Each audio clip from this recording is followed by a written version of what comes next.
Mulai langsung. Bismillahirrahmanirrahim. Assalamualaikum warahmatullahi wabarakatuh. Alhamdulillahi ala ihsanih wa syukurlah wala taufiqi wa amtinani. Asyhadu an la ilaha illallah wahdahu la syarika lahu ta'ziman li sya'nih. Wa asyhadu anna nabiyyana Muhammadan abduhu wa rasuluhu atta ila ridwanih. Allahumma shalli wa sallim wa barik alaihi wa ala alihi wa ashabihi wa ikhwanih amma ba'd. Allahumma la ilma lana illa ma 'allamtana innaka antal alimul hakim. Fa'alimna ma yanfa'una wanfa'na bima 'allamtana wa zidna ilman. Walhamdulillahi ala kulli hal. Rabbana iftah bainana wa baina qaumina bil haqqi wa anta khairul fatihin. Alhamdulillah, pada kesempatan malam hari ini Allah Subhanahu wa taala masih memberikan kepada kita kesempatan meringankan langkah kaki menuju salah satu rumah dari rumah-rumah Allah dalam rangka melaksanakan salah satu kewajiban kita kepada Allah, yaitu beribadah. Setelah kita melaksanakan sholat isya berjamaah, kita lanjutkan dengan kajian. Moga-moga apa yang kita lakukan pada hari ini, esok dan seterusnya mendapatkan rahmah, barokah dan maghfirah dari Allah Subhanahu wa taala. Pada kesempatan malam hari ini, tema yang akan saya sampaikan adalah tema tentang masalah qada'us shalah, yang nanti kita akan lebih rinci juga ke subtemanya yang berkaitan dengan masalah murtad.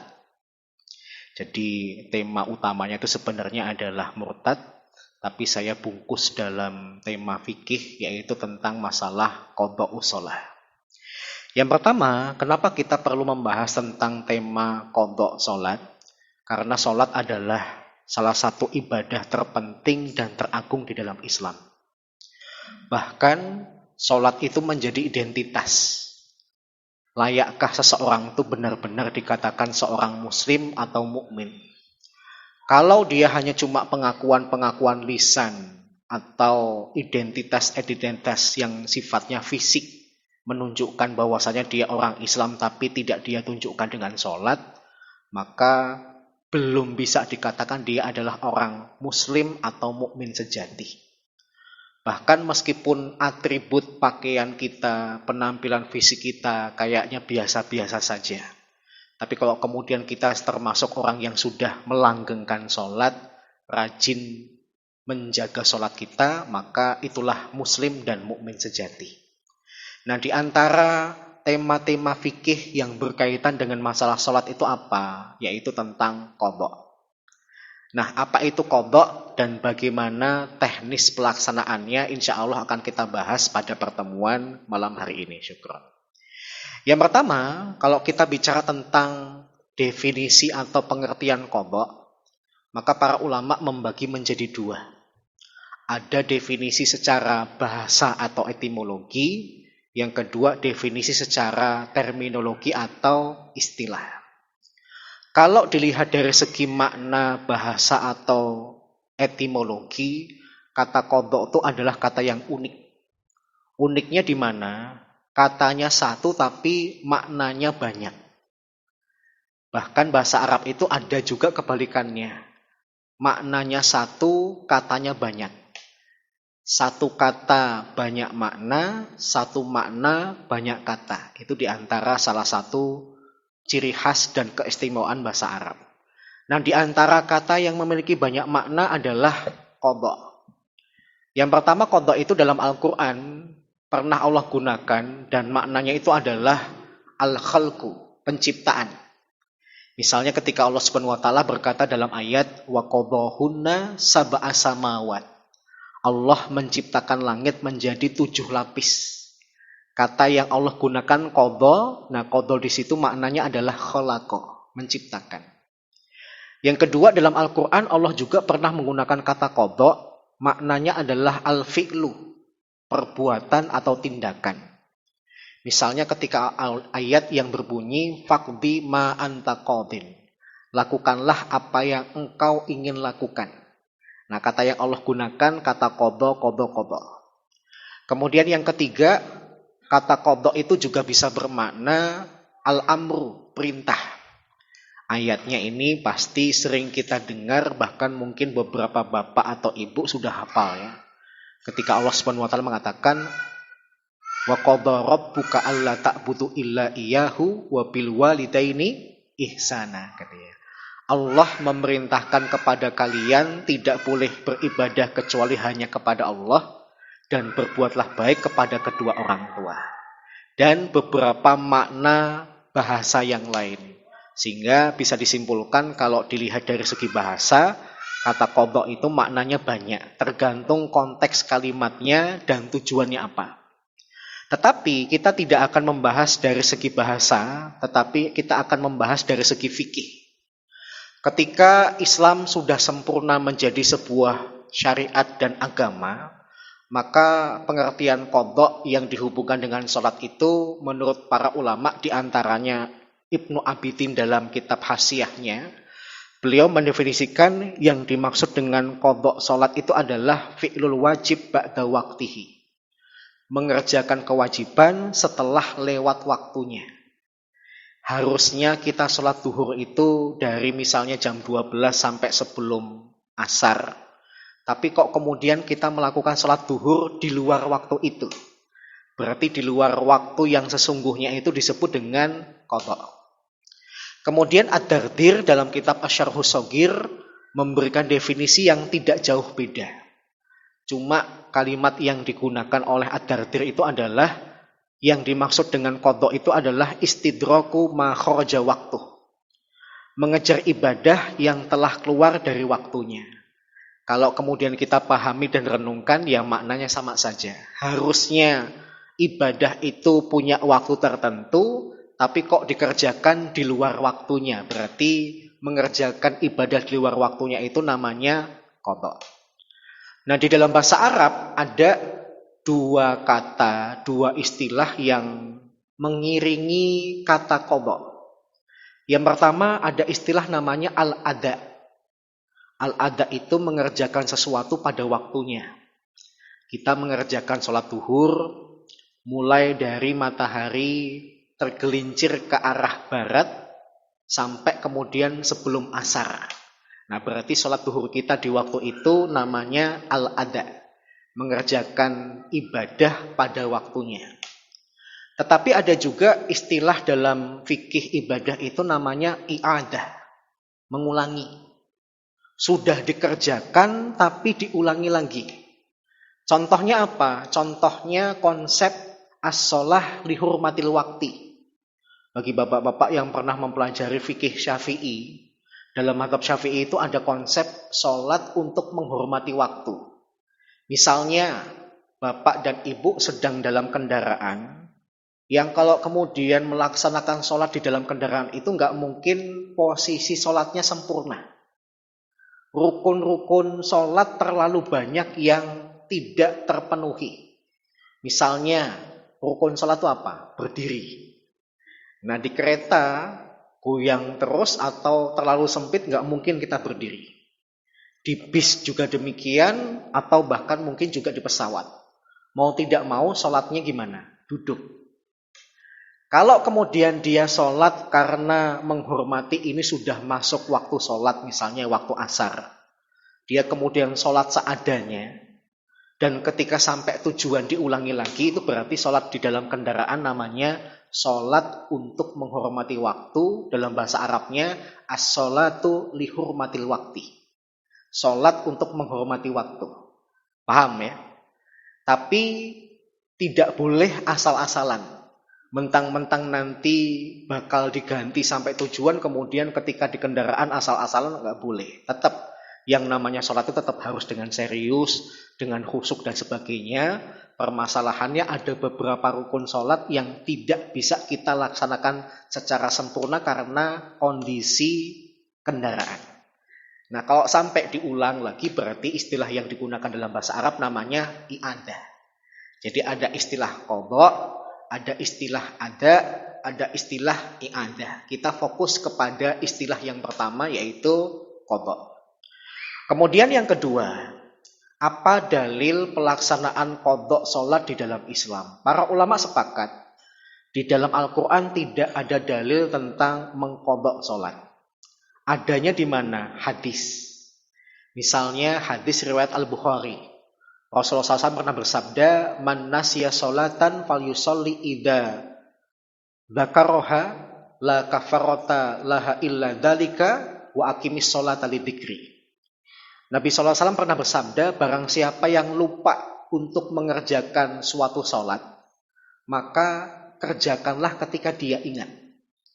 Tidak ada tambahan hukuman kecuali ya sholat itu saja, dan dirikanlah sholat untuk mengingat Allah.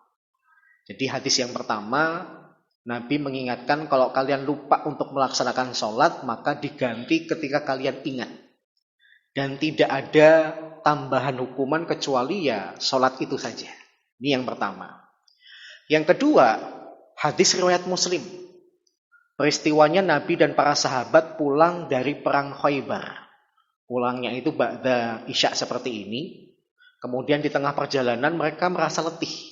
Siangnya masih berperang, malamnya kemudian perjalanan pulang, capek, berhenti di sebuah tempat.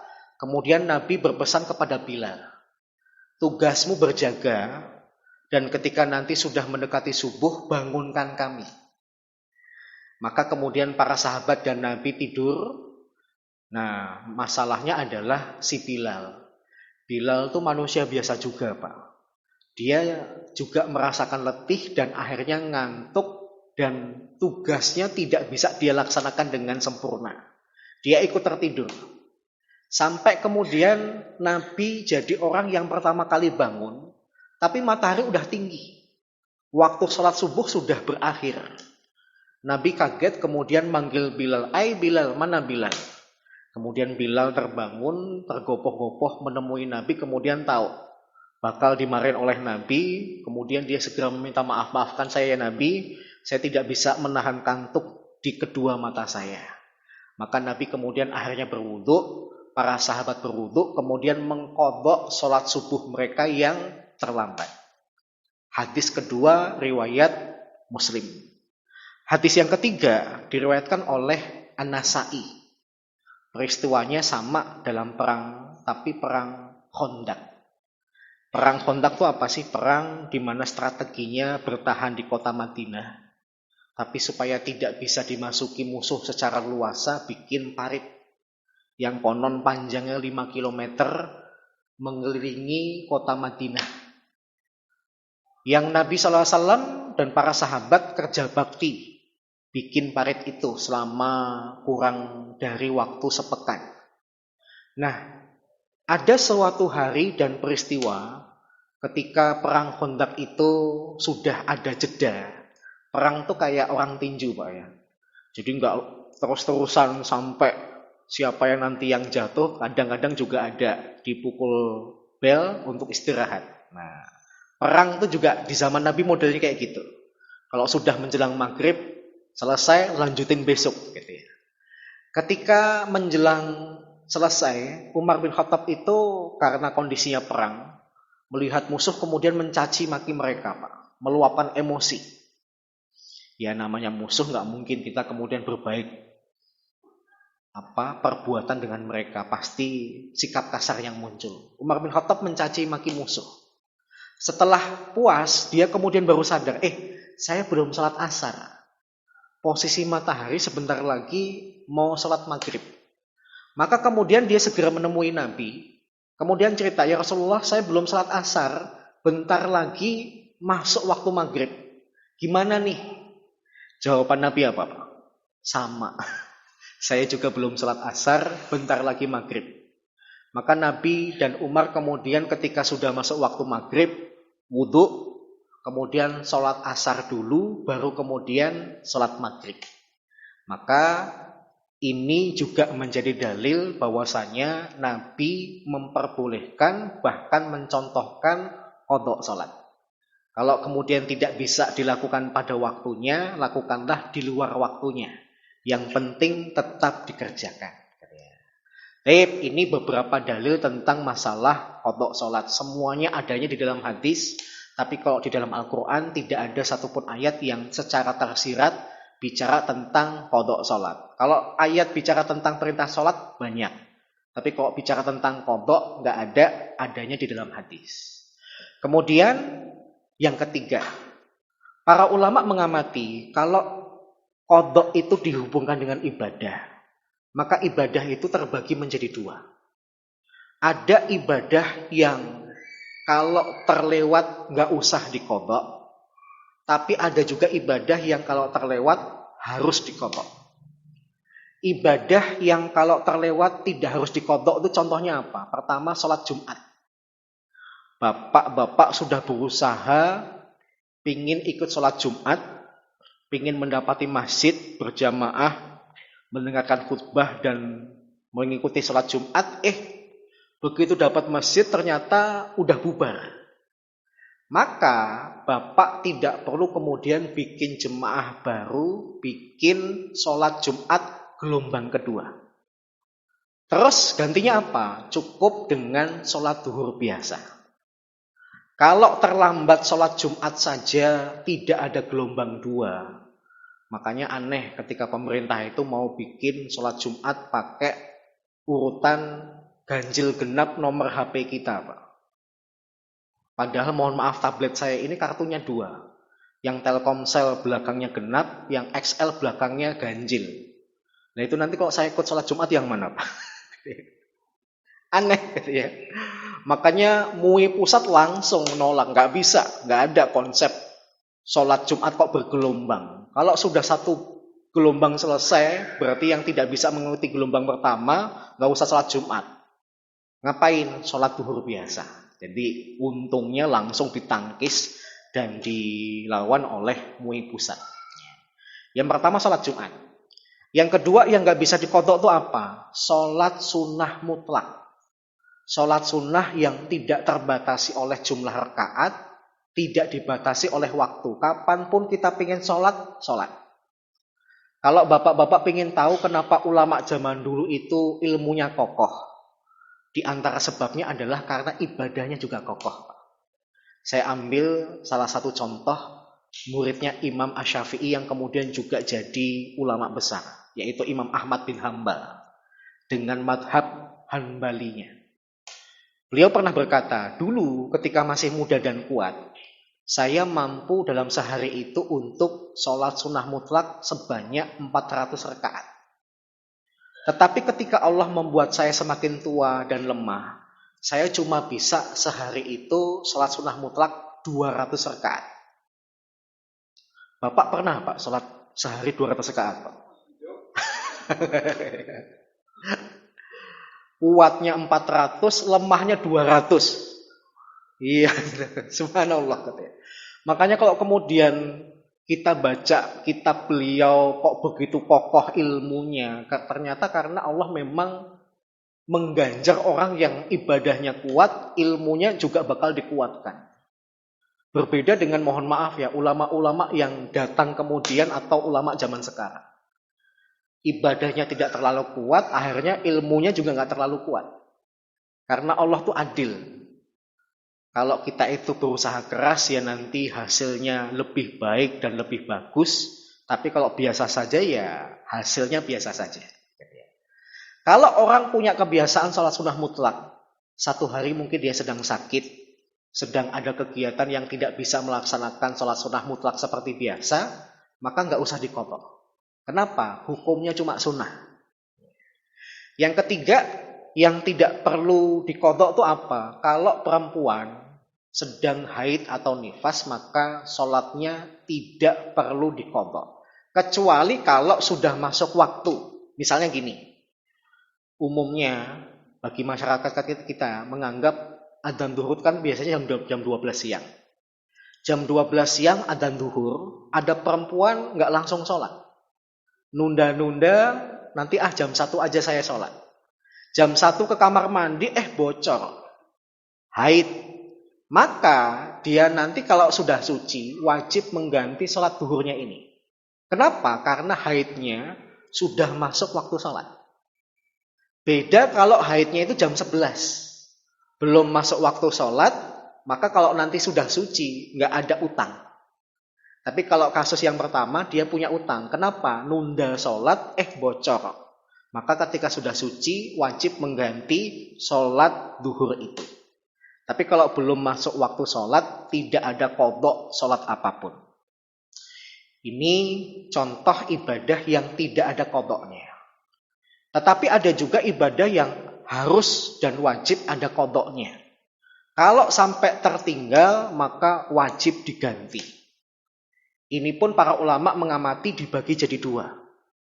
Ada yang boleh gantinya terserah kita. Ada juga yang waktunya dibatasi. Nggak boleh waktu sembarangan.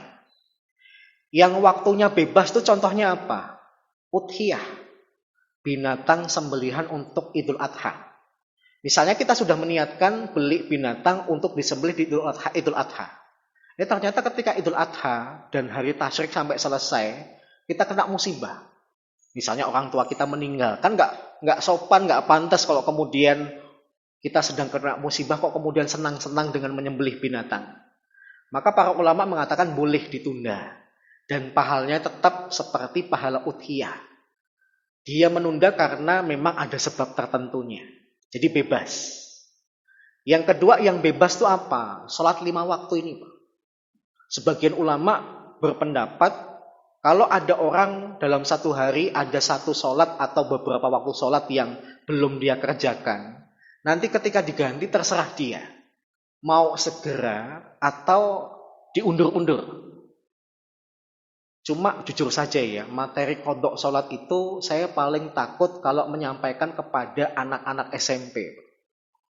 Anak SMP itu karena udah bisa mikir, kadang-kadang terlalu cerdas. Mentang-mentang kalau kemudian bangunnya telat atau terlalu sibuk sholat bisa dilaksanakan di hari yang sama, yang penting kamu ganti.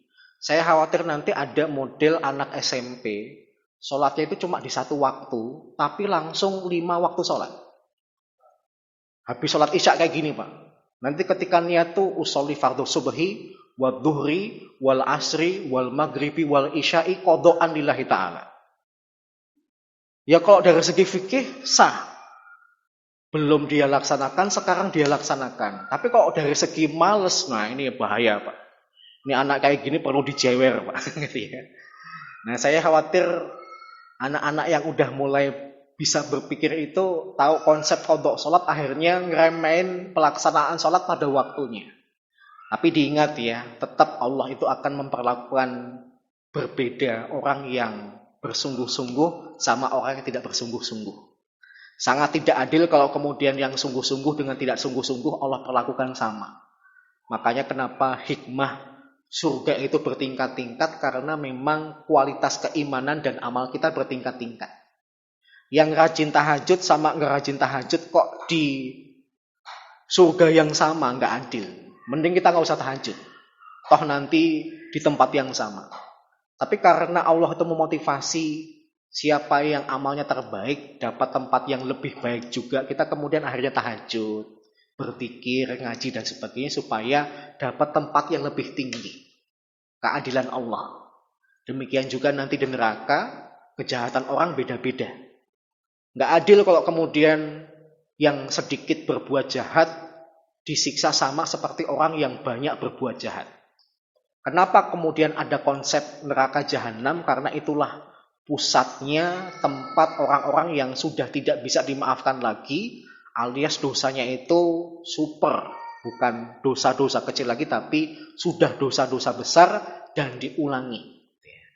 Jadi sholat 5 waktu menurut sebagian ulama itu terserah, yang penting dilaksanakan di hari yang sama. Tapi kalau saya pribadi, saya ngambil perkataan Nabi, di mana Nabi di dalam Sahih Bukhari tadi mengatakan, fal yusolli idza dzakaraha. Maka segeralah sholat kalau dia lupa melaksanakan sholat ketika dia ingat. Ketika dia ingat berarti tanda apa, Pak? Segera atau ditunda? Segera. Karena ini juga konsepnya kan kayak utang. Utang tuh yang bagus segera dilunasi apa ditunda-tunda? Segera, katanya. Ini yang ngomong kayaknya yang diutangi. Ya, tapi kalau bapak yang ngutang kayaknya ya tergantung. Gitu ya. Yang kedua, ada kodok yang diganti, tapi waktunya nggak boleh sembarangan. Waktunya diatur. Misalnya apa? Haji. Ada orang haji apes banget. Nggak bisa wukuf di Arafah. Padahal inti haji itu apa, Pak? Wukuf di Arafah. Bagi bapak ibu yang pernah berhaji, pemandangan yang paling memilukan dan menyedihkan itu di mana? Di Padang Arafah, Pak. Kenapa? Orang sakit saja dibawa, Pak. Karena kalau tidak hadir di Arafah, hajinya nggak sah, harus diulangi tahun depan. Kalau sampai ada orang kok nggak wukuf di Arafah, maka dia nggak boleh ganti sembarangan. Tunggu tahun depan, wukuf. Yang jadi masalah tahun depan masih hidup nggak? Tahun depan dapat kuota nggak? Tahun depan masih pandemi nggak? Yang jadi masalah itu. Jadi haji nggak boleh sembarangan, waktunya terbatas. Yang kedua, saya agak kaget. Saya bacanya agak-agak belakangan, 3 tahun belakangan ini, saya baca Musnad Imam Ahmad. Ternyata ada hadis yang menceritakan Nabi dan para sahabat itu pernah apa? Sholat idnya terlambat. Jadi mereka melihat ke langit, wah hilal belum kelihatan, berarti puasanya digenapkan 30 hari, kita lebarannya lusa. Tetapi di malam harinya ketika mereka melihat ke langit, hilal udah kelihatan jelas banget. Akhirnya Nabi menyimpulkan, kok udah jelas banget kayak gini, berarti harusnya kita sholat id tadi pagi. Maka Nabi kemudian mengatakan, ya sudah, kita ganti keesokan harinya. Berarti kalau sholat id itu tertunda, nggak boleh ditunda-tunda kecuali keesokan harinya. Nggak boleh sembarangan. Gimana kalau seminggu lagi kita mudik dulu, balik, kemudian baru sholat id? Nggak bisa, gitu ya. Keesokan harinya harus segera diganti. Jadi ada qadha terikat dengan waktu. Kemudian poin keempat, ketentuan yang berkaitan dengan masalah qadha. Yang pertama, siapa sih yang diwajibkan mengqadha sholat? Para ulama mengatakan cuma 3 saja. Yang pertama adalah orang yang murtad, kemudian masuk Islam lagi. Kalau misalnya ada orang keluar dari Islam selama 2 pekan, kemudian Islam lagi, maka dia wajib mengganti 2 pekan dia tidak sholat. Makanya kalau kemudian ada yang murtad jangan lama-lama ya. Murtad 20 tahun. Itu nanti kalau ganti sholatnya ngos-ngosan, Pak. Ya. Balik ya tuh bilang. 2 bulan aja kadang kita gantinya udah ngos-ngosan, apalagi sampai bertahun-tahun. Murtad, ini yang pertama. Yang kedua orang mabuk. Maksudnya gini. Ketika dia mengkonsumsi alkohol, mabuk, kemudian ada sholat yang tidak dia kerjakan karena dia sedang mabuk, maka ketika nanti mabuknya udah hilang, wajib mengqadha sholat yang belum dia laksanakan. Yang ketiga, ini penting nih, yang paling sering terjadi di masyarakat. Yang wajib mengqadha sholat itu siapa? Orang yang sengaja meninggalkan pelaksanaan sholat. Kalau sampai nanti suatu hari dia dapat hidayah, maka menurut Ibnu Hajar Al-Asqalani beliau mengatakan, kalau ada orang sudah meninggalkan sholat selama 15 tahun secara sengaja, di hari ini kemudian dapat hidayah, menurut Ibnu Hajar Al-Asqalani dia wajib mengganti. Makanya kalau kemudian malas sholat jangan lama-lama. Ya, sehari 2 hari gitu ya. Itu jumlah sholatnya nggak terlalu banyak. Kalau sampai tahunan itu nanti susah, Pak. Di logika saja udah susah banget, apalagi nanti dipraktekin. Jadi cuma 3 saja yang diwajibkan untuk mengqadha sholat. Kemudian kalau ada yang wajib, berarti ada dong yang nggak wajib. Ada. Yang nggak wajib mengqadha itu siapa? Pertama anak kecil. Anak kecil yang belum balik. Kalau kita punya anak belum balik, kita perhatikan ada sholatnya yang masih bolong. Jangan dipaksa untuk mengqadha. Kenapa? Karena dia belum wajib melaksanakan sholat 5 waktu. Sholat yang dia lakukan selama ini dihitung sebagai ibadah sunnah. Tapi kalau dia sudah balik, wajib kita perintahkan dia untuk mengganti sholat yang bolong atau tertinggal. Yang kedua yang gak wajib mengqadha siapa? Perempuan yang sedang haid atau nifas. Berdasarkan informasi dari Ibunda Aisyah dari Nabi SAW. Nu'maru biqadha'i siyam wala nu'maru biqadha'i shalah. Kami diperintahkan untuk mengqadha siyam ketika sedang haid atau nifas, tapi ketika sedang haid atau nifas kami tidak diperintahkan untuk mengqadha salat.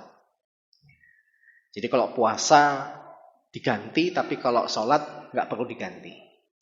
Yang ketiga, yang tidak wajib mengqadha salat itu siapa? Orang kafir yang baru masuk Islam. Islam tidak pernah ada statement, misalnya ada orang usia 70 tahun hari ini masuk Islam, kemudian langsung ditakut-takutin, Mas, kamu selama 70 tahun tuh nggak pernah sholat. Maka mulai hari ini kamu harus mengganti 70 tahun kamu nggak pernah sholat dengan sholat. Kalau dapat saya mending murtad lagi, Pak. Kenapa? Nggak main-main, Pak. 70 tahun. Nabi itu malah memberikan kabar gembira kepada orang kafir yang masuk Islam. Dengan sabda beliau apa? Al-Islamu yajubu ma qablah. Islam itu menghapus dosa-dosa masa lalu. Enak banget. Bahkan ada salah seorang sahabat Nabi itu, kalau saya pikir bisa membuat orang sedunia iri kepadanya. Masuk Islam ba'da duha, kemudian ikut perang jihad, sebelum duhur udah meninggal. Nabi kemudian komentar, orang ini masuk surga padahal keningnya belum pernah sekalipun sujud kepada Allah. Dia masuk Islamnya nanggung banget, Pak. Kalau dia masuk Islamnya waktu subuh, berarti dia harus sholat subuh. Dia masuk Islamnya habis sholat subuh, Pak. Berarti nggak wajib sholat subuh. Masuk waktu duha. Dan meninggalnya sebelum duhur. Enak banget ya orang. Hari itu dia masuk Islam, hari itu dia juga meninggal. Bahkan Nabi mengatakan orang ini masuk surga padahal keningnya sekalipun belum pernah sujud kepada Allah. Tapi jangan diniatin, Pak ya. Saya tak kafir dulu baru nanti kemudian masuk Islam lagi, jangan. Al-Imam Al-Qurtubi itu pernah cerita seorang muadzin di zaman beliau yang beliau kagumi suaranya dan sikapnya. Tapi suatu ketika, ya namanya laki-laki kadang-kadang gak bisa menjaga pandangan. Dia jatuh cinta kepada gadis Yahudi. Kemudian dia mendatangi bapak gadis Yahudi itu, kemudian bapaknya mengatakan, boleh kamu nikahin anak saya dengan syarat kamu masuk agama saya. Muadzin tuh kemudian mikir, gampang. Aku murtad sebentar nanti masuk Islam lagi.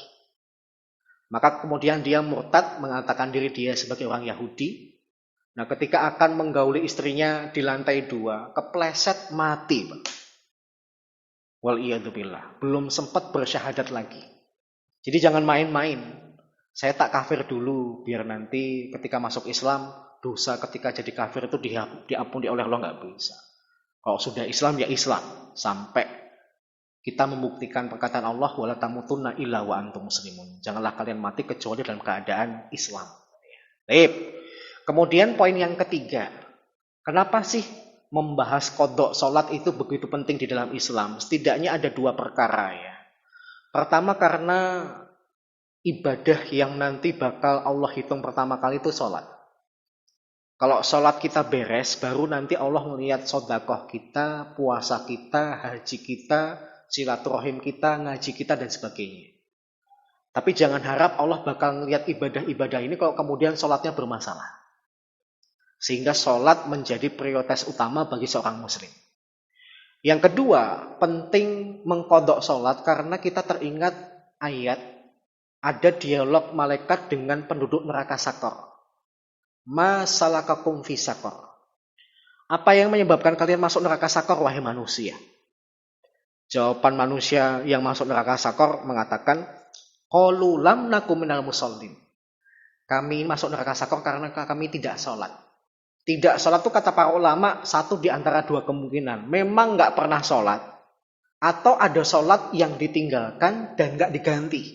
Nah, supaya kita kemudian tidak punya peluang masuk neraka Sakor, ada sholat kita yang belum kita kerjakan, qadha. Sehingga kemudian sholat kita utuh, sholat kita sempurna, tidak ada alasan kita masuk ke neraka Sakor. Kenapa? Sholatnya tidak ada masalah. Kemudian syaratnya, kalau orang pingin qadha sholat, ternyata tidak sembarangan. 3 syarat ini harus terpenuhi. Yang pertama muslim.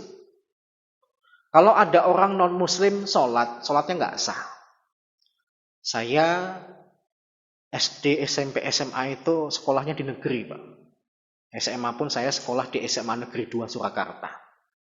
Di belakang saya itu teman saya perempuan namanya Reza, agamanya Katolik. Tapi dia sering pamer kepada saya, hafal Al-Fatihah, Al-Ikhlas, Al-Falak, An-Nas, ayat kursi. Dan ketika saya dengarkan bacaannya, benar Pak. Padahal saya punya teman sesama muslim, belum tentu bacaannya benar. Bahkan bukan cuma pinter baca beberapa surat dan ayat ini. Suatu ketika saya ngeliat teman saya Reza itu ke tempat wudhu Pak. Saya kaget, saya kira cuma cuci muka, tapi kok lama banget. Saya seumur hidup belum pernah ngintip perempuan di tempat wudhu, tapi hari itu terpaksa ngintip Pak. Saya ngintip, wah Reza wudhu Pak. Dan wudhunya dari awal sampai akhir, kalau dalam pandangan mazhab Syafi'i benar. Kaget saya. Tapi saya diamkan, kemudian dia masuk ke jemaah perempuan. Saya kemudian kaget, apa dia mau sholat ya? Saya kemudian akhirnya ikut masuk ke masjid. Biasanya laki-laki kan harusnya di saf depan. Saya terpaksa mundur, mendekati hijab, supaya tahu Reza ngapain tuh di belakang. Ternyata di belakang tuh ada teman saya perempuan. Tanya, Reza kamu ngapain di sini gitu ya? Aku mau sholat, emangnya kamu udah Islam? Enggak, pengen aja. Dia kemudian sholat, model sholatnya itu kayak sholat ketika ujian. Dari takbir sampai salam dibaca keras. Saya dengar Pak. Dan semua bacaannya benar Pak. Padahal ketika ujian praktek sholat tuh teman saya yang lahir dari keluarga muslim, pernah ikut TPA juga, itu bacaan sholatnya kadang-kadang salah Pak. Ini orang teman saya Reza ini keluarga Katolik, dia belum menyatakan keislamannya, baca beberapa ayat dan surat benar, wudhu benar, sholat benar. Tapi sayangnya ketika saya mau tanya, nggak sekalian masuk Islam nih gitu ya. Dia kemudian pindah sekolah, katanya pindah sekolah. Nah, saya kemudian mikir, sholat kayak Reza ini diterima nggak oleh Allah? Nggak diterima. Kenapa? Karena dia belum bersyahadat. Syahadat tuh fungsinya apa sih? Pengakuan Pak. Ibarat saya bapak lurah, bapak warga saya, tidak mengakui saya sebagai lurah. Kira-kira kalau nanti bapak minta tanda tangan saya kasih nggak? Nggak saya kasih. Kenapa? Bapak tidak mengakui saya sebagai lurah, ngapain kemudian saya ngasih tanda tangan saya kepada bapak? Nah Allah tuh gitu Pak. Apa sih susahnya Allah itu memasukkan seluruh manusia supaya nggak usah ke neraka, masuknya ke dalam surga? Allah bikin syarat. Hanya yang mengakui aku sebagai Rob saja yang aku masukkan. Kalau manusia saja tidak diakui dia marah, apalagi Allah. Paham ya? Yang Allah itu pasti di atas segala-galanya. Kemudian yang kedua syaratnya apa? Akil. Orang yang boleh mengqadha itu kesadaran dan kewarasannya tidak boleh bermasalah. Sekaligus poin kedua ini menjawab, kalau keluarga kita ada yang pikun, belum sholat, kita ingatkan, tadi belum sholat loh. Dia kemudian marah, jangan disalahkan. Kenapa? Syarat kedua dia nggak kena Pak. Kita punya orang tua sudah sepuh banget. Kita ngelihat sejadahnya belum berubah seperti semalam, kemudian kita ingatkan, Bu, Ibu belum sholat subuh loh. Ibu kita malah marah. Enggak bisa, Ibu nggak pernah ketinggalan melaksanakan sholat. Ya sudah. Kenapa? Pikun Pak. Karena syarat kedua tidak memenuhi, berarti dia tidak kewajiban untuk mengqadha. Yang ketiga syaratnya apa? Balik. Nah ini kembali lagi, kalau anak kecil kok ada bolong sholatnya, jangan dimarahin, jangan dipaksa untuk mengqadha. Kenapa? Belum wajib. Tapi kalau sudah balik, wajib kita ingatkan dan kita tekankan untuk mengqadha. Kemudian penyebab qadha. Yang pertama tadi sebabnya apa Pak? Lupa. Yang kedua perang. Yang ketiga perjalanan. Yang keempat sebab qadha itu apa? Sakit. Bisa saja orang tuh gara-gara mungkin minum obat, tertidur, sholat duhurnya nggak bisa dilaksanakan pada waktunya, ya sudah diqadha di waktu asar. Atau mungkin pengaruh bius, habis dioperasi dan sebagainya, maka boleh nanti mengqadha ketika sudah mendingan atau sudah memungkinkan bagi dia untuk sholat. Yang kelima, penyebab qadha sholat kalau dia haid atau nifas sudah masuk waktu. Nanti kalau belum masuk waktu, tidak ada kewajiban mengqadha. Keenam, unik nih. Mengkodok sholat gara-gara nggak nemu air untuk wudhu, nggak nemu tanah untuk tayamum. Emangnya ada Pak. Saudara kita Muslim Uighur ketika disiksa oleh pemerintah Tiongkok. Pemerintah Tiongkok tuh kejem banget sama orang-orang Islam. Jadi tangannya dikerangkeng, nggak bisa digerakkan, kakinya juga dikerangkeng, nggak bisa digerakkan. Itu pun nanti ketika dimasukkan ke dalam sel, masih dikasih rantai lagi. Tangannya tidak bisa meraih air untuk wudhu, nggak bisa meraih tanah untuk tayamum. Maka orang seperti ini tidak wajib sholat. Tapi kalau kemudian nanti kerangkengnya sudah longgar, tangannya sudah bebas, dia bisa mendapatkan tanah atau bahkan air, maka dia wajib mengqadha hari-hari dia meninggalkan sholat. Tapi kalau air nggak nemu, tanah juga nggak nemu, maka tidak ada kewajiban sholat. Kapan wajibnya? Kalau sudah nemu satu di antara dua. Kemudian yang terakhir penyebab qadha sholat itu apa? Ini yang paling banyak. Tertidur. Bahkan peristiwa tertidur itu dialami oleh Nabi sendiri. Keluarga Bapak mengqadha biasanya juga karena apa Pak? Tertidur ya. Dari 7 sebab ini saya tidak menemukan gara-gara resepsi kemudian mengqadha. Nyebelin banget tuh Pak. Kegiatan resepsi itu kadang-kadang membuat orang tuh sampai lupa kepada Allah. Bahkan yang berlebihan tuh kadang-kadang pengantinnya. Yang hadir sudah bagus-bagus mendoakan ya. Dengan doa dari Nabi atau moga-moga jadi keluarga sakinah, mawaddah, rahmah. Tapi kemudian nggak berguna. Kalau kemudian ternyata pengantinnya aja nggak sholat. Alasannya udah terlanjur pakai make up. Apa sih salahnya pakai make up ba'da sholat isya? Kalau kemudian dia pakai make up ba'da maghrib, nah itu berarti dia ngeremehin sholat. Paham ya? Dan make upnya anti air Pak. Anti air kayak Krisdayanti itu kan make upnya anti air. Baru bisa ngelupas sendiri sekitar 9 sampai 11 jam. Wal iyadzubillah. 9 sampai 11 jam itu otomatis ketemu dengan 2 waktu sholat. Wal iyadzubillah. Meskipun nanti datangin kiai deh, Allahumma alif bainahuma kama alaf tabaina Adam wa Hawa. Meskipun doanya sakti banget. Kayaknya mendatangkan orang yang soleh banget. Tapi kalau model pengantinnya kayak gini ya, doanya nggak mempan. Paham ya? Jadi jangan jadikan resepsi sebagai alasan untuk mengqadha. Karena saya pernah punya sepupu, tiba-tiba dia itu datang ke masjid terburu-buru sholatnya. Dan model sholatnya kok kayak sholat isya ya, saya ngelihat gitu, 4 rakaat.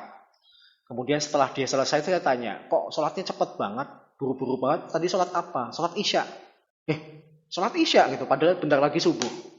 Emang kenapa gitu? Semalam resepsi anak saya gitu. Astagfirullah. Dari 7 sebab qadha dari kitab fikih klasik sampai modern saya tidak menemukan resepsi jadi penyebabnya. Cuma orang Jawa saja yang kemudian memunculkan gara-gara resepsi kemudian sholatnya diqadha. Wal iyadzubillah. Hati-hati kalau pernikahan itu sudah bermasalah dari awalnya, maka nanti tahap-tahap berikutnya bisa bermasalah. Baik. Kemudian poin selanjutnya yang akan kita breakdown bicara tentang masalah kemurtatan. Kasus orang Islam sengaja tidak sholat. Itu nanti statusnya apa? Dari zaman dulu para ulama berbeda pendapat, tapi jumhur ulama berpendapat gini. Selama orang yang meninggalkan sholat itu masih mengakui sholat wajib, dia tidak sholat karena malas atau belum dapat hidayah, tapi lisannya, hatinya masih mengakui sholat itu wajib. Mas, kenapa kamu nggak sholat? Males. Tapi sholat wajib kan? Ya wajib. Maka dia tidak dihukumi kafir, cuma dihukumi sebagai pelaku dosa besar. Paham ya? Ini menurut jumhur ulama. Hanya madhab Hambali yang berpendapat orang Islam kok tidak sholat secara sengaja, maka dia murtad alias kafir. Kenapa? Nabi sendiri yang bilang. Nabi pernah bersabda, al-ahdul ladzi bainana wa bainahumus shalah faman tarakaha faqad kafar. Perjanjian antara kita dengan orang kafir itu sholat.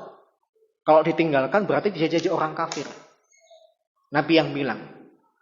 Kemudian Nabi juga pernah bersabda, minal kufri tarkus sholah. Di antara tanda kekufuran seseorang itu adalah meninggalkan sholat. Maka dengan dua hadis ini Imam Ahmad bin Hambal berpendapat, meskipun hatinya masih mengakui sholat itu wajib, tapi kok dia tidak sholat, maka dihukumi kafir. Kalau orang Islam kemudian sekarang dihukumi kafir, berarti apa Pak? Dianggap sudah keluar dari agama. Dalam Islam itu disebut dengan istilah murtad. Nah, murtad itu artinya apa sih? Murtad itu artinya kembali kepada kekafiran. Setelah sebelumnya dia beriman, kok kembali kepada kekafiran. Yang murtad itu kata para ulama terbagi menjadi beberapa. Yang pertama ada murtad yang skalanya kecil, tapi ada juga murtad yang skalanya besar. Skalanya kecil itu contohnya apa? Murtad dengan perkataan hati. Kadang-kadang kalau kita termakan oleh bisikan setan, itu kemudian kita ngaminin bisikan setan itu. Allah itu ada nggak sih? Kalau ada harusnya kelihatan. Kalau Allah nggak kelihatan berarti Allah nggak ada. Kalau sampai bisikan setan ini kemudian kita amini, iya ya. Harusnya kalau Allah itu ada kelihatan, maka dia sudah kafir. Tapi kafir hati kecil skalanya. Semakin besar kalau kemudian dia omongin. Kalau tadi cuma dialog dalam hati dia dengan bisikan setan, tapi kemudian dia omongkan. Allah tuh nggak ada loh. Kalau Allah ada, buktinya mana? Sesuatu yang ada tuh harusnya terlihat. Kalau dia sampai ngomong kayak gitu, maka bukan cuma hatinya, tapi lisannya sudah menunjukkan kemurtadannya, maka dia dihukumi oleh para ulama murtad beneran, skalanya besar. Lebih parah lagi kalau sampai mengolok-olok atau menghina agama Islam. Makanya di dalam Islam, orang yang keluar dari agama Islam itu hukumannya satu Pak, dibunuh. Hadis riwayat Ahmad, man baddala dinahu faqtulhu. Barang siapa yang mengganti agamanya dari Islam kepada selain Islam, maka bunuhlah dia.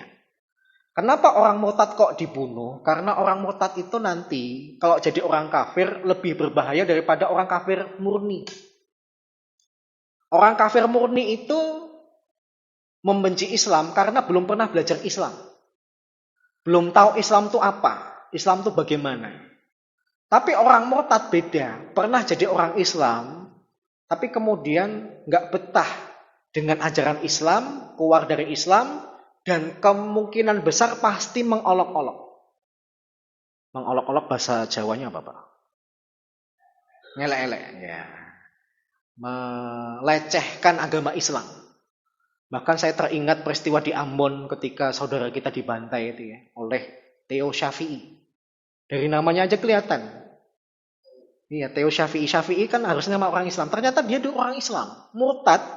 Kemudian dia bocorkan. Kalau mau bunuh umat Islam, gampang. Bunuhlah sebelum subuh. Tatkala mereka masih terlelap tidur. Karena umat Islam itu kalau nanti sudah dengar adzan subuh, sudah terjaga, susah kalian bunuh. Itu yang bocorin, yang ngasih tahu cara untuk bunuh orang Islam, bukan orang kafir murni Pak. Orang murtad. Iya, makanya kalau kemudian akhirnya Islam tuh menerapkan hukum mati kepada orang murtad, wajar. Karena dia nanti berpotensi lebih berbahaya daripada orang kafir asli. Orang kafir asli benci Islam karena nggak tahu. Tapi kalau orang murtad benci Islam karena awalnya tahu. Dan sebab murtad itu apa? Banyak. Di antara sebab murtad itu pertama kebodohan. Makanya kenapa Islam itu memotivasi kita untuk ngaji. Meskipun bapak itu ketika rajin sudah bersyahadat, sholat, zakat, saum, bahkan bisa haji itu bisa berpeluang masuk surga. Tapi kenapa Islam kok memotivasi kita untuk menuntut ilmu? Karena Islam tuh setiap hari ada. Dan setiap hari ada godaan. Kalau godaan ini tidak ditangkis dengan ilmu, maka besar kemungkinan yang hari ini dia Islam, besok pindah agama. Maka tujuan kita ngaji itu diantaranya apa? Supaya kita bisa mempertahankan Islam kita. Syukur-syukur bisa menerangkan Islam kepada orang yang belum Islam. Saya termasuk orang yang tertantang untuk poin yang kedua ini. Bapak saya itu diapit oleh kakak dan adik yang murtad. Maka saya kemudian seakan-akan punya kewajiban untuk menerangkan Islam kembali kepada Pak D dan Om saya. Entah caranya gimana. Pak D saya itu keluar dari Islam karena diiming-imingi nanti bakal dijadikan menantu dan nanti dikasih restoran. Om saya lebih parah. Menikahi bule saya nanti akan menjadi bendahara Dewan Gereja Nasional.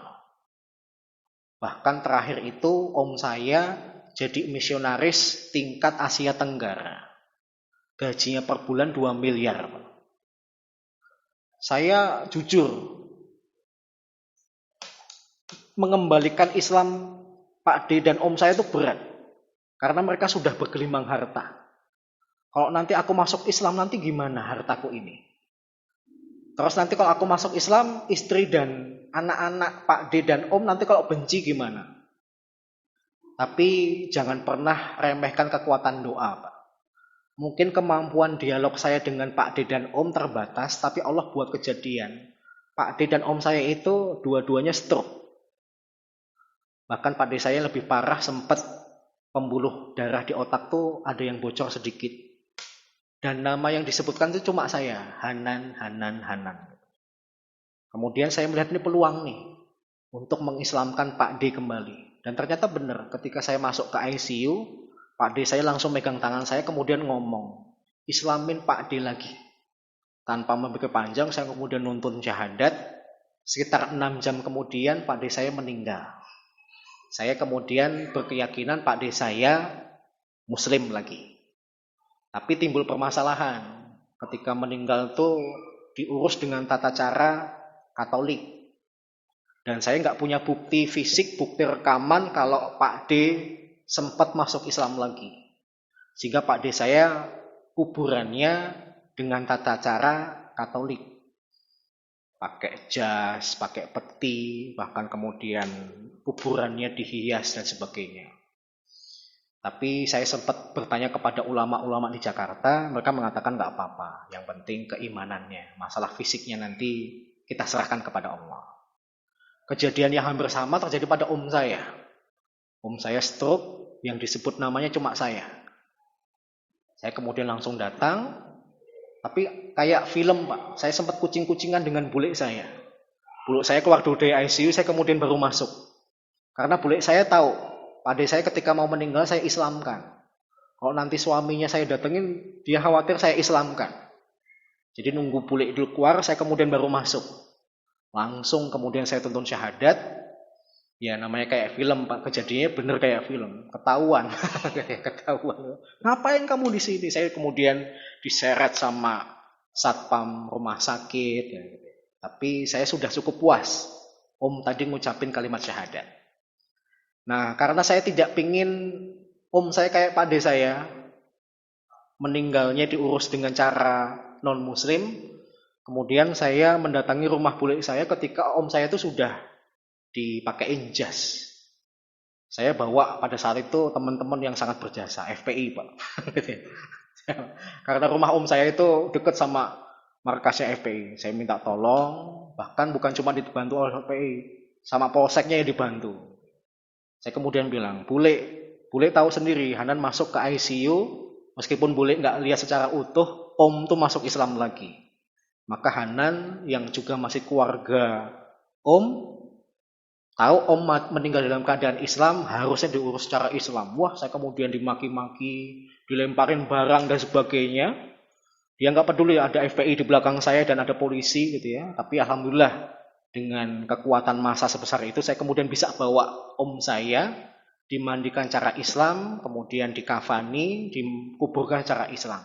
Meskipun kemudian bule saya bongkar makam itu dibawa ke komplek kuburan Katolik, Pak. Saya kemudian tanya fatwa ulama Jakarta lagi. Ini saya rebut lagi apa gimana? Nggak usah, nggak usah. Sudah ada upaya kamu untuk mengislamkan, kemudian dimandikan dengan cara Islam, udah dikafani, kemudian masalah direbut, nanti ujung-ujungnya kamu kalah karena dia istri, kamu keponakan. Ya udah, kita serahkan nanti urusan berikutnya kepada Allah, yang penting sudah mengislamkan. Nah, gitu. Jadi tantangan, Pak. Jangan sampai keluarga kita tuh ada yang murtad. Kenapa kok bisa murtad? Karena bodoh, Pak. Yang kedua ya karena harta. Seperti yang dialami oleh Pak D dan om saya. Makanya bapak-bapak, baik punya anak laki-laki dan perempuan, kalau kemudian sekolahnya di sekolah umum, sekolah negeri, tetap dijaga pergaulan mereka. Anak muda zaman sekarang tuh kalau sudah jatuh cinta, terbutakan oleh cinta. Prinsipnya cinta itu buta. Padahal Islam tuh dari kecil ngajarin cinta itu melek. Konsep ngelihat bobot bibit bebet itu tidak pernah bertentangan dengan Islam. Yang jadi masalah kalau kemudian bobot bibit bebet kok pertimbangannya adalah materi. Kita mau menikahi seseorang harus tahu bobot bibit bebetnya dia anaknya siapa, kelakuannya gimana, ibadahnya rajin enggak. Itu kan bobot bibit bebet. Tapi kalau kemudian malah menjadi bapaknya kerjanya apa, kekayaannya seberapa, warisannya nanti kira-kira kecipratan enggak untuk saya dan sebagainya, itu bobot bibit bebet yang salah. Nah, orang Jawa menyelewengkan ajaran Islam bobot bibit bebet jadi materi, Pak. Padahal Islam bobot bibit bebetnya itu masalah agama, akhlak, kelakuan dan sebagainya. Kita harus tahu calon istri kita gimana. Nah, anak zaman sekarang tuh kalau sudah jatuh cinta, agama jadi korban, Pak.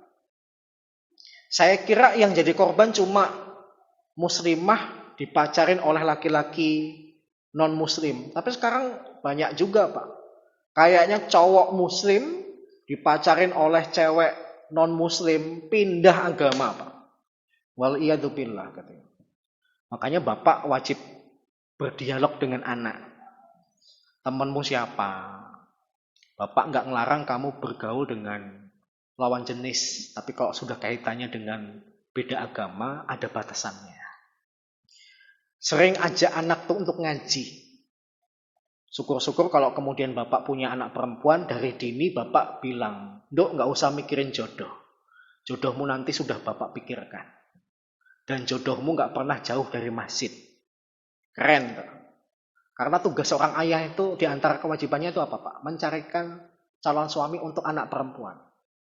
Anak perempuan boleh mengajukan calon, tapi ketok palunya di bapak. Kalau bapak nggak setuju, nggak jadi. Bahkan anak berbakti itu kayak teman saya. Dia terkesan nggak pernah cari calon suami. Saya tanya, "Lah kenapa? Udah diatur sama bapak." Jadi film apa? Datuk Maringgih. Nah, menikahi laki-laki yang merupakan pilihan orang tua itu malah sebenarnya sunnah, Pak. Siti Nurbaya ya. Siti Nurbaya itu malah gambaran muslimah sejati. Nggak protes dijodohkan dengan pilihan orang tuanya.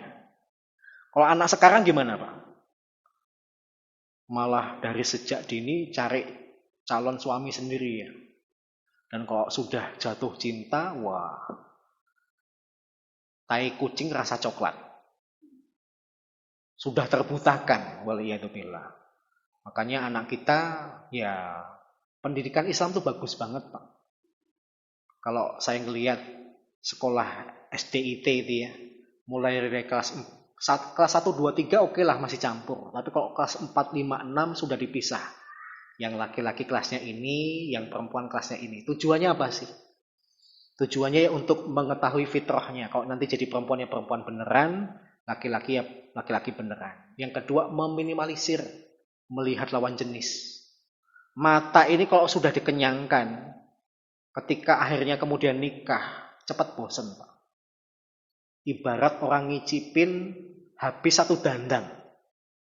Dikasih satu piring untuk makan, gimana Pak nanti rasanya, Pak? Iya, udah kenyang. Orang pacaran tuh kayak gitu. Ngicipin satu dandang. Ngicipin tuh harusnya cuma satu sendok gitu ya. Ini ngicipin satu dandang. Nikah itu ibarat dikasih makanan satu piring. Muntah dia.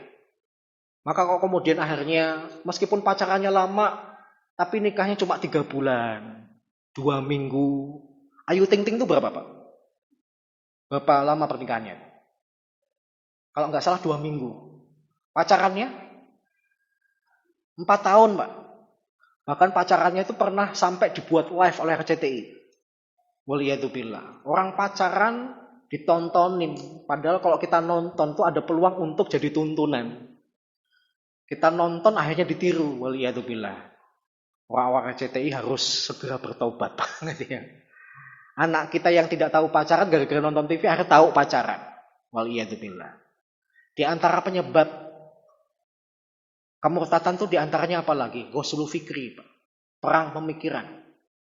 Orang kalau kemudian tidak menambah wawasan dengan jebakan-jebakan orang-orang yang terkesan pintar berbicara tapi tidak pintar dalam menjalankan, itu nanti bisa jatuh ke dalam kemurtatan juga. Misalnya ada kalimat yang sering diucapkan kan, semua agama itu sama. Wah, emangnya agama tuh kayak restoran, mau makan Padang silahkan, mau makan di warteg silahkan. Agama tuh bukan rumah makan. Ini konsekuensinya diridhoi oleh Allah atau tidak, masuk neraka atau masuk ke dalam surga gitu. Ada juga kalimat yang kayaknya enak banget. Jangan terlalu fanatik untuk jadi orang Islam. Kalau fanatik itu akhirnya bermakna ekstrim, nah oke, sepakat kita. Bahkan Nabi itu sampai pernah bersumpah 3 kali. Halakal mutanatti'un, halakal mutanatti'un, halakal mutanatti'un. Celaka orang yang ekstrim, celaka orang yang ekstrim, celaka orang yang ekstrim. Berarti Islam melarang ekstremisme. Tapi kalau fanatik itu bermakna takwa. Dengar adzan dari masjid, langsung sholat di masjid. Kok itu dikatakan fanatik? Nah ini orang ini bermasalah nih. Pengen menjauhkan orang Islam dari Islam. Mengatakan jilbab itu bukan kewajiban, bukan syariat, tapi budayanya orang Arab. Karena Arab panas. Orang kayak gini berarti belum pernah ke Arab, Pak. Kenapa? Arab tuh juga ada dinginnya.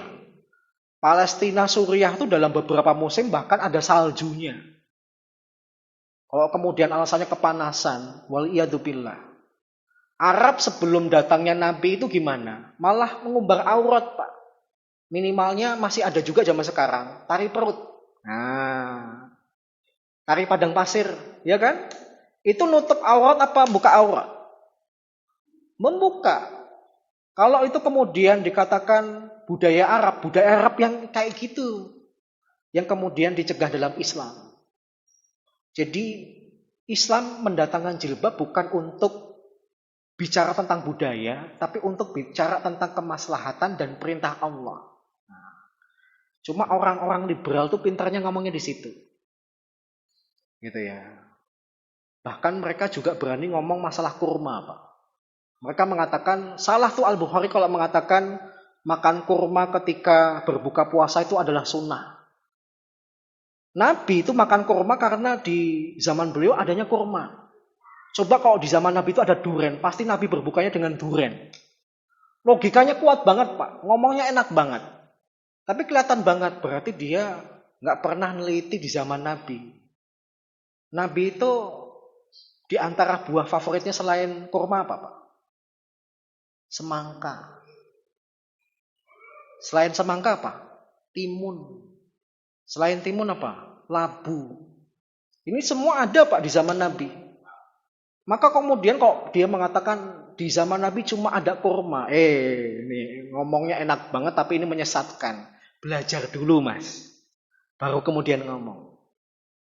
Nah, cuma masyarakat tuh udah takut dengan omongan orang-orang yang sudah pakai gelar profesor, doktor, dan sebagainya.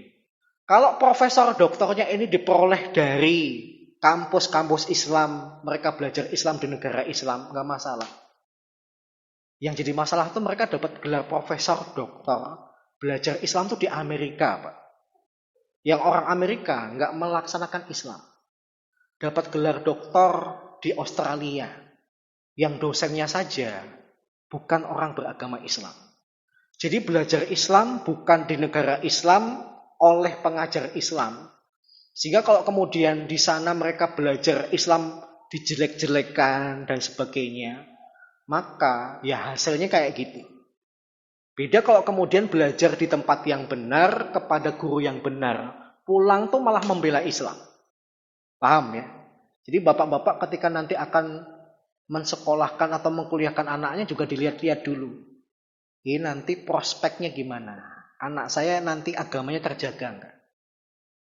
Juga bukan jaminan dimasukkan ke IAIN, STAIN, dan UIN kemudian agamanya jadi bagus. Bahkan orang-orang liberal itu malah kebanyakan jadi dosen di sini. Tahun lalu Bapak masih ingat ya, ada disertasi Abdul Aziz. Ya, gitu kan ya. Dosen Pak, dosen. Gitu ya.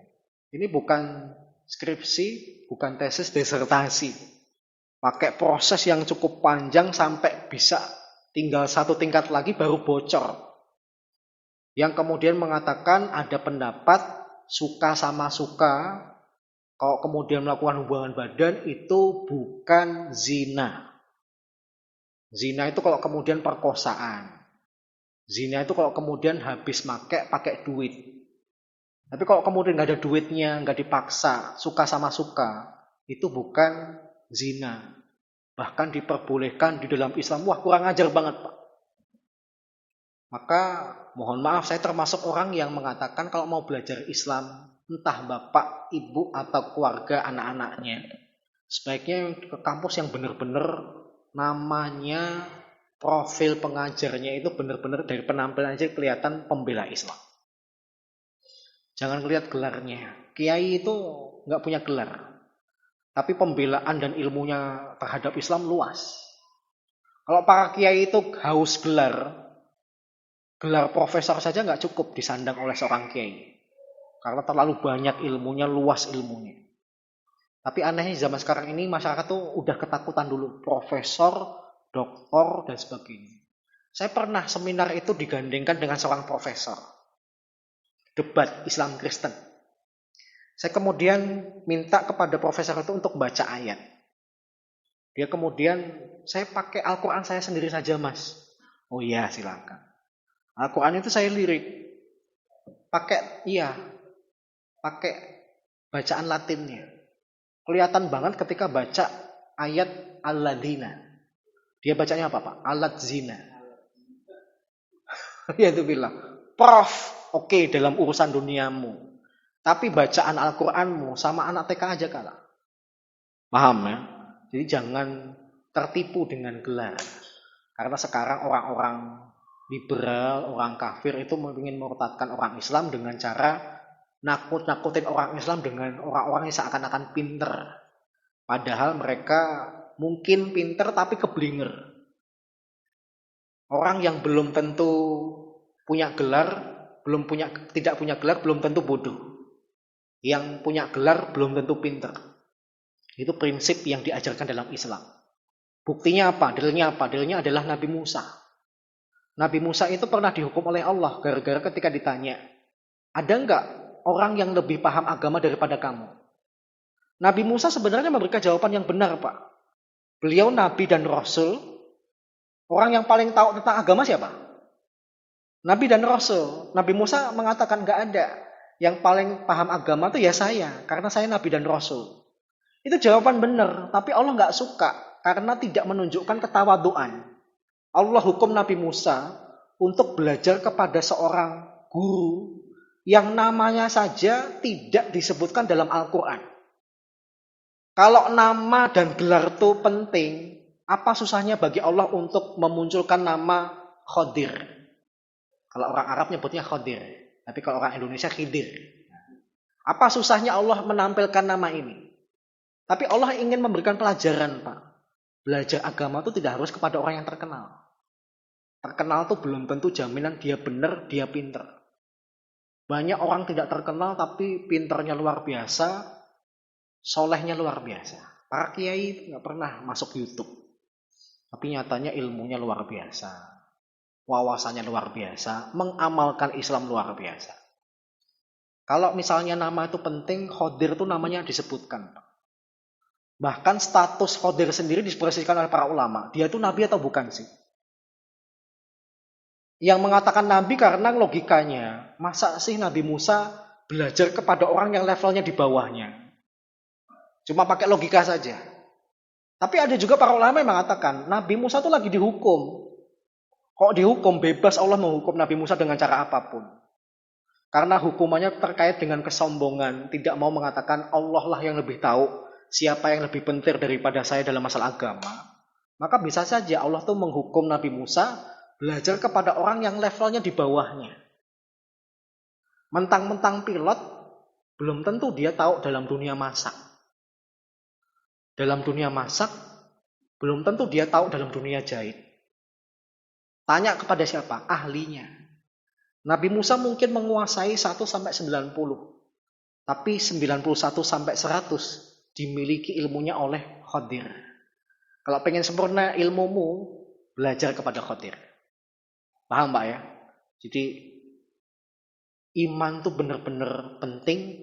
Saking pentingnya minta untuk dipertahankan. Kenapa? Karena konsekuensi nggak main-main. Ini konsekuensinya nanti masuk surgakah atau masuk ke dalam nerakakah. Dan kalau sudah murtad tidak ada kata lain kecuali orang itu masuk neraka. Kecuali kalau dia bertaubat. Dalam fikih itu dikatakan orang murtad tetap diberikan kesempatan untuk bertaubat. Meskipun dia sebenarnya harusnya dihukum bunuh. Kalau dia kemudian bertaubat, dikasih waktu 3 hari. Dalam waktu 3 hari, dia kemudian bertaubat, maka dicabut hukuman matinya. Tapi kalau kemudian kekeh dengan kemurtadannya, makin menjadi-jadi menghina Islam, tidak ada kata lain kecuali dibunuh. Baik, itu pembahasan tentang masalah orang Islam, nggak sholat, kafir atau tidak. Kemudian kita perluas dengan pembahasan tentang masalah kemurtadan. Kita juga tidak terlalu memikirkan, gak usah dipikirin banget-banget kemurtadan Sukmawati. Wong pas dia jadi Islam juga gak pernah kelihatan bagus keislamannya. Ketika dia jadi pindah Hindu, Allah gak bakal lengser dari kedudukan sebagai Allah. Gara-gara Sukmawati pindah Hindu, kemudian bumi kiamatnya dipercepat juga enggak. Biasa aja. Toh ketika dia jadi Islam malah menghina Islam. Kalau kemudian mau menghina Islam, jadi deh orang kafir sekalian. Saya malah lebih suka orang tuh murtad daripada jadi orang munafik, Pak. Karena orang murtad dan munafik itu sama-sama menyerang Islam. Tapi kalau murtad kelihatan, oh kamu seragamnya beda dengan saya. Iya, ibarat kita main bola, seragamnya beda, tugas saya memasukkan bola ke gawang bapak, bapak ke gawang saya. Yang jadi masalah kalau kemudian orang itu munafik, Pak. Seragamnya sama. Tapi kemudian nusuk. Ya, nusuk dari dalam. Bukan cuma dari dalam, atas, bawah, depan, belakang gitu ya. Orang munafik gitu ya. Baik. Kemudian yang terakhir kita sempurnakan pembahasan tentang masalah qadha salat. Kalau orang tuh pengen mengkodok caranya gimana? Ternyata ada aturannya apa enggak sembarangan. Yang pertama diatur dari segi sholat berjamaah itu kan ada sir dan jaharnya. Maka nanti ketika mengkodok ada juga aturan sir dan jaharnya. Cuma para ulama dengan mazhab Syafi'i nanti beda. Menurut para ulama mengkodok sholat ngikutin waktu sholat yang dikodok. Misalnya, tadi pagi saya belum sholat subuh. Saya baru ingat di waktu duhur. Oh, tadi saya belum sholat subuh. Sholat subuh setelah sholat duhur, setelah saya laksanakan. Sholat subuh itu dibaca jahar apa sir? Keras apa lirih? Keras. Duhur itu siang apa malam? Siang. Siang itu umumnya keras apa lirih? Lirih. Meskipun pelaksanaan subuh saya di waktu siang umumnya lirih, menurut jumhur ulama tetap ngikutin waktu asal sholat qodoknya. Waktu asal sholat qodok subuh itu adalah keras, berarti ketika kamu sholat subuh di waktu duhur dibaca keras. Ini menurut jumhur. Atau kebalikannya, harusnya dibaca keras tapi malah dibaca sir. Misalnya saya baru ingat, kemarin saya belum sholat isya.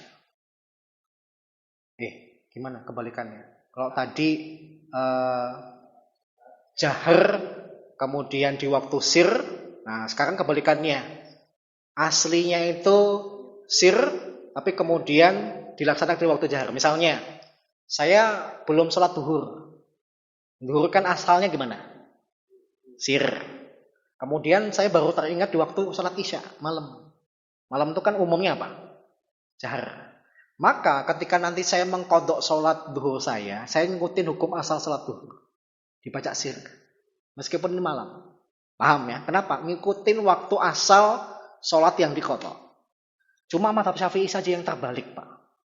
Mazhab Syafi'i itu ngikutin waktu yang pelaksanaan. Belum sholat subuh, dilakukan di waktu duhur. Duhur itu kan dibaca sir, berarti subuhnya ikut-ikutan sir. Atau kebalikannya, belum sholat duhur, dilaksanakan di waktu sholat isya. Isya itu dibaca keras, nanti sholat duhurnya ikut-ikutan dibaca keras. Kebalikan. Bapak selama ini gimana? Pakai jahar dan sir enggak? Nah, kebanyakan baru tahu ya. Atau mungkin disir semua. Kenapa? Malu. Yang kedua tertib. Tertib itu maksudnya gimana? Kalau urutan sholat itu adalah subuh, duhur, asar, maghrib, isya, maka ketika mengkodok tetap urutannya seperti itu. Kasusnya tadi, perang Khandaq, Umar dan Nabi belum sholat asar. Ketika masuk maghrib, mereka berdua sholat asar dulu baru maghrib. Nah, kebanyakan orang salah apa? Maghrib dulu. Baru setelah maghrib mengkodok asarnya. Salah. Yang ketiga, ada adzan dan iqamah. Kita sholat berjamaah biasa saja ada adzan dan iqamah. Pas mengkodok itu ternyata tetap ada, Pak. Tapi saya menyayangkan ini termasuk sunnah yang mulai ditinggalkan. Tapi saya tetap menghargai kalau ada orang saya tanya gini, Mas kok tadi mengkodoknya nggak pakai adzan dan iqamah? Wah, saya lupa. Oke. Kok tadi nggak pakai adzan dan iqamah? Males. Udah, oke. Saya paling nggak suka jawaban yang ketiga. Itu kan cuma sunnah. Ini kayaknya kalimat biasa, tapi sebenarnya malah melecehkan ajaran Nabi, Pak. Sunnah tuh harusnya diagungkan, tapi dilecehkan dengan itu kan cuma sunnah. Kalau dia kemudian mengatakan itu cuma sunnah, kenapa Bapak menikah? Padahal nikah itu kan an-nikahu sunnati. Nikah nggak berani ninggalin, tapi adzan dan iqamah berani ninggalin. Nggak adil, standar ganda, gitu ya. Paham ya? Yang keempat, boleh dilaksanakan berjamaah, bahkan contoh dari Nabi pasti berjamaah. Tapi kalau mengkodok sendirian boleh nggak? Boleh, kalau memang kasusnya sendirian. Yang kelima, pelaksanaan. Di awal tadi saya memberikan wacana. Sebaiknya segera atau boleh ditunda. Kalau jumhur ulama tetap sebaiknya segera. Meskipun kalau ditunda juga tidak ada tambahan dosa. Nggak dianggap dosa. Konsep kita apa? Semakin cepat dilaksanakan semakin baik. Konsepnya seperti hutang. Semakin cepat dilunasi semakin baik. Bapak kalau utang cepat nyaur apa nggak cepat nyaur, Pak? Tergantung duitnya udah ada belum ya. Tapi setidaknya dalam hati tetap niatin. Kalau bisa segera disaur. Kodok juga gitu. Ini konsepnya kayak utang. Segera dilaksanakan, segera ditunaikan itu lebih baik. Yang terakhir, penutup. Kasus. Dalam Islam itu kan ada waktu-waktu terlarang sholat.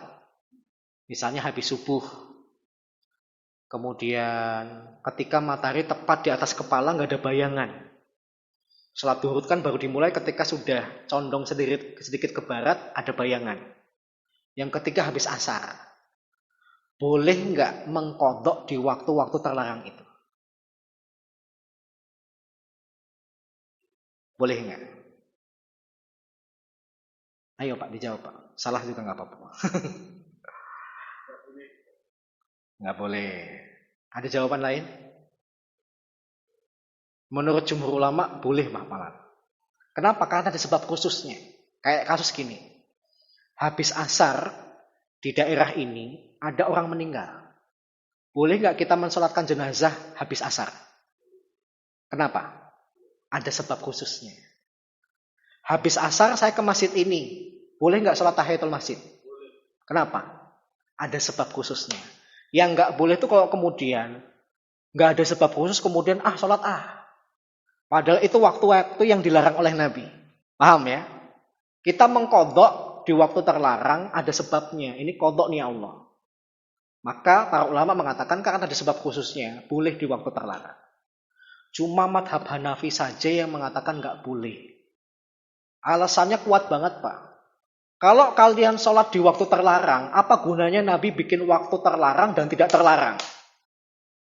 Jawabnya gimana Pak? Saya bingung Pak. Saya bingung. Kalau dilanggar, ngapain Nabi bikin peraturan? Paham? Saya bingung Pak. Ini kayaknya argumennya simpel banget tapi susah membantahnya. Kalau yang pertama kan ini kaitannya dengan kewajiban. Dilarang akhirnya jadi pengecualian. Tapi kalau yang kedua argumennya kuat banget Pak. Lah ngapain Nabi bikin waktu terlarang kalau kemudian kalian tetap sholat di situ? Kalau kemudian boleh sholat di situ, mending Nabi bikin seluruh waktu boleh untuk sholat. Wah saya juga bingung Pak. Membantah argumen Abu Hanifah susah. Ya Abu Hanifah terkenal ya. Beliau kan orang yang terkenal dengan logika yang kuat. Yang kadang-kadang di madhab lain nggak kepikir, di madhab Hanafi itu kepikir Pak. Misalnya kasus. Ada istri sedang naik anak tangga ke lantai 2. Suaminya iseng. Kalau kamu naik, aku ceraikan. Kamu turun, aku ceraikan. Caranya gimana supaya istrinya tidak diceraikan? Cuma madhab Hanafi saja yang bisa memberikan solusi. Kan nggak mungkin istrinya tetap di tangga itu. Dia pasti akan naik atau turun. Cuma masalahnya diancam. Kalau kamu naik, aku ceraiin. Kamu turun, aku ceraikan. Madhab Hanafi kemudian pinter. Lafalnya kan kalau naik atau turun sendiri diceraikan. Kalau istrinya ini madhabnya Hanafi cerdas. Dia panggil anaknya, nak sini nak. Ngapain? Gendong ibu. Kalau nanti ke atas, dia bukan naik, dinaikkan. Kalau dia turun, bukan turun, diturunkan. Paham ya? Turun sama diturunkan, naik sama dinaikkan itu beda. Kalau yang pertama, usaha sendiri. Tapi kalau yang kedua, usaha orang lain. Nah itu cuma madhab Hanafi Pak. Logikanya kuat. Kasusnya yang kadang-kadang kita nggak kepikiran, mereka kepikiran. Makanya kalau kemudian orang Turki itu pakai madhab Hanafi sebagai madhab resmi, dan orang Turki cerdas-cerdas wajar Pak. Karena logikanya kuat. Baik, demikian ya. Moga-moga bermanfaat. Ada pertanyaan nggak? Nggak ya, alhamdulillah. Oh ya.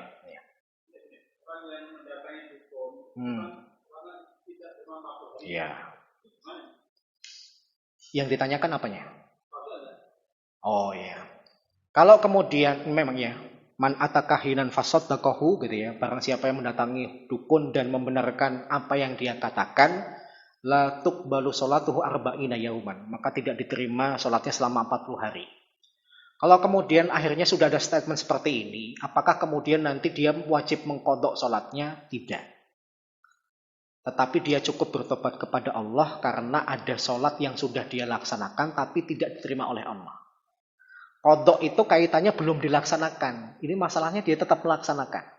Paham ya? Ya. Iya. Nah salahnya datang ke dukun. Gitu ya. Kalau tidak sholat, nggak usah sholat malah qadha. Iya. Tapi kalau dia tetap sholat, nggak dia diqadha. Cuma sudah ada statement nggak diterima pahalanya. Ya malah nanti mengkodok. Sholat saja meskipun nggak diterima. Ya, toh nanti setelah lewat 40 hari, ya sudah lewat kan? Ya, gitu. Jadi ya sebaiknya tetap sholat meskipun ya lemas juga Pak ya kalau kita melakukan sesuatu kok nggak ada ganjarannya. Kita kerja nggak ada upahnya itu semangat nggak? Nah, semangat gitu ya. Tapi tetap lakukan saja sambil kemudian dia bertobat. Ya gara-gara kamu Allah sampai hukum kamu seperti ini. Ya. Jangan kemudian nggak sholat. Kalau nggak sholat nanti malah mengkodok. Malah urusannya double nanti. Double. Dan dia tidak sholat malah dihitung sebagai sengaja meninggalkan sholat. Iya, gitu ya. Double-double nanti malah kasusnya. Gitu. Wallahu a'lam bishawab. Ada lagi? Nggak ada ya. Baik, sampai di sini dulu. Moga-moga bermanfaat. Oh ya.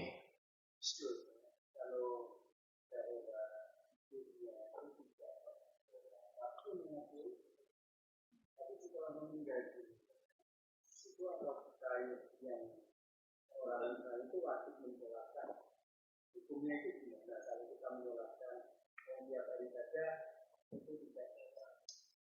Tapi kan Ustaz bilang kalau antara orang kafir, antara orang kafir dengan orang muslim itu disolatnya. Ya.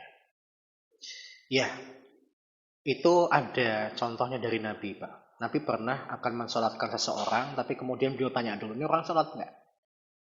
Kemudian diberitahukan kepada beliau, dia tidak sholat ya Rasulullah. Maka Nabi kemudian mengatakan, ya sudah, diurus saja sama keluarganya. Tetap orang yang tidak sholat itu disolatkan, tapi yang menyolatkan bukan masyarakat, bukan tokoh agama, tapi keluarganya.